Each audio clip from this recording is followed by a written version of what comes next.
Hello everybody, my name is Dr. Jeremy Burkett, and today we're going to do a demonstration that will help us to see an invisible gas. I'll show you what I mean, come on. As a chemistry teacher, one of the challenges I have in the classroom is whenever we get to the section talking about gases.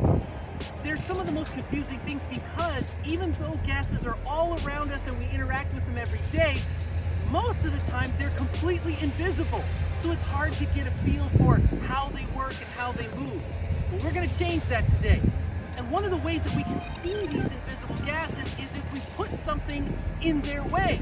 And one of those things that we're going to use is a ping pong ball. They're very light and very easy to see. But we're not just going to use one, and that's where Alexia comes in. Now in Alexia's trash bag, she has not one, not two, but 5,000 ping pong balls.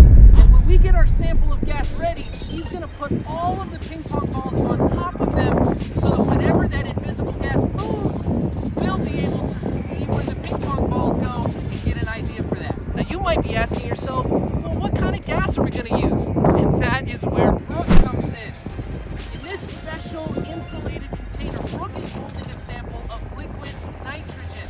Now that is a very, very cold and condensed version of the gas nitrogen. And what we're going to do is transfer that out of the special container into a regular plastic bottle where that gas is going to start to expand and expand and ultimately move very rapidly. So what we're going to do is get all of our protective equipment on. We're going to head down and get set up, and we'll see you back in just 1 second.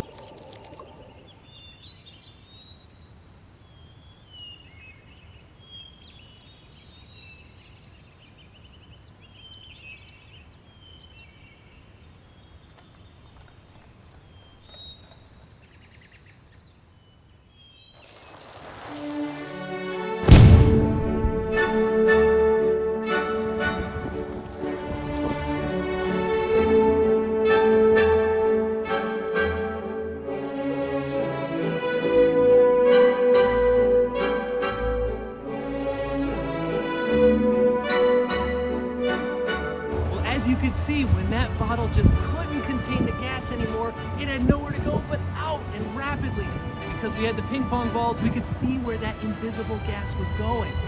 Thanks for joining us today, and I hope you enjoyed it. See you next time.